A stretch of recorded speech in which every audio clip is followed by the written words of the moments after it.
તો સુરેન્દ્રનગરના સાયલા તાલુકાની વિવિધ શાળામાં શાળા પ્રવેશોત્સવ અને કલ્યા કેળવણી કાર્યક્રમ ઉમંગભેર ઉજવાયા છે। ખાસ કરી સામતપર પ્રાથમિક શાળામાં રોચક રીતે કાર્યક્રમની ઉજવણી કરવામાં આવી। નાના ભૂલકાઓને રેલી સ્વરૂપે ગામના મંદિર સુધી લઈ જવામાં આવ્યા અને મંદિરમાં પૂજા અર્ચના બાદ શાળામાં મંગળમય પ્રવેશ કરાવવામાં આવ્યો। શાળાની બાલવાટિકા તથા ધોરણ 1માં વિદ્યાર્થીઓના અભ્યાસ માટે ઉમંગભેર પ્રવેશ થયો।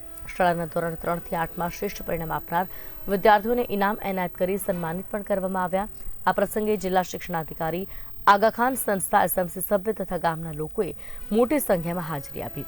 સાથે શિક્ષણ સંબંધિત વિવિધ માહિતી વાલીઓને આપી અને કાર્યક્રમના અંતે વૃક્ષારોપણ દ્વારા પર્યાવરણ પ્રત્યેની જાગૃતિ પણ વ્યક્ત કરવામાં આવી।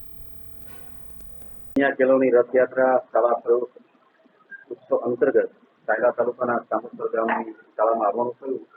વૃંદાવન જેવી શાળા, ગ્રામજનોનો સહકાર, 75% ગ્રામજનો અહીંયા શાળામાં ઉપસ્થિત હતા। શાળા એટલે સ્કૂલ મેનેજમેન્ટ કમિટી, ગ્રામ શિક્ષણ સમિતિ આપણે પહેલા હતી, હવે એસએમસી કહીએ સ્કૂલ મેનેજમેન્ટ કમિટી બનાવી। તો ગ્રામજનો અને શાળા વચ્ચેનું સુંદર સંકલન જોવા મળ્યું। વિશાળ સંખ્યામાં ગ્રામજનો, માતાઓ, વડીલો ઉપસ્થિત હતા અને આ શાળા એ ગ્રેડ ધરાવતી શાળા છે। સમગ્ર જિલ્લામાં આ વૃંદાવન જેવી શાળા જોવા માટે હું સમગ્ર સુરેન્દ્રનગર જિલ્લાના તમામ ગુરુજનોને અને ગુજરાત રાજ્યના તમામ સારસ્વતોને વિનંતી કરું છું કે નેશનલ હાઈવે 8A ઉપર આવેલી આ શાળા જો આપ ત્યાંથી પસાર થવાના હોય તો અચૂક મુલાકાત લેવી। એક સામતપર શાળામાંથી તમે કંઈક ચોક્કસ શીખીને જશો, કંઈક પ્રેરણા લઈને જશો એવો મને ઊંડો વિશ્વાસ છે। આપે કેટલા ગામોની મુલાકાત લીધી? આજે આ મારું 9મું આવેલ ગામ હતું।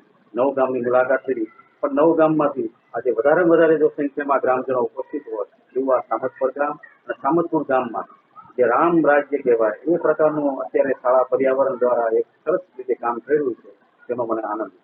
રાજ્યભરમાં જે કન્યા કેળવણી અને શાળા પર ત્રિદિવસીય પ્રવેશ મહોત્સવ આયોજન થઈ રહ્યું છે, ત્યારે વધુ એક સુરેન્દ્રનગર જિલ્લાની જે સાયલા તાલુકાના સામતપર ગામ આવેલું છે, ત્યાં અહીં આપણે તાલીમ કેન્દ્રના જે સર ઉપસ્થિત છે તેમની પાસે આપણે વધુ માહિતી લઈએ। શું તમારું નામ? ડૉક્ટર સીટી ટુંડિયા, પ્રાચાર્ય, ડાયટ સુરેન્દ્રનગર। શાળા પર્વોત્સવ જે મહોત્સવનું આયોજન થયું એમાં કેવું સાહેબ રહ્યું તમને? ખૂબ આનંદ થયો। આજે 3 દિવસમાં આજે મારું છેલ્લું ગામ હતું। ગ્રામજનો દ્વારા એક દાતાએ 45,000 રૂપિયા આપ્યા અને તમામ વિદ્યાર્થીઓને એક નોટબુક આપી છે અને ગ્રામજનોની વિશાળ સંખ્યામાં હાજરી। 9 ગામમાં આજે છેલ્લું ગામ, પણ મને અહીંયા જે ગ્રામજનોની ઉપસ્થિતિ હતી એ વિશાળ સંખ્યામાં હતી, એટલે એનો મને આનંદ છે। અને કેટલાક ગામોમાં સાહેબ આપણે મુલાકાત લીધી? મેં 8 ગામની મુલાકાત લીધી। અમારું આજે 9મું ગામ છે।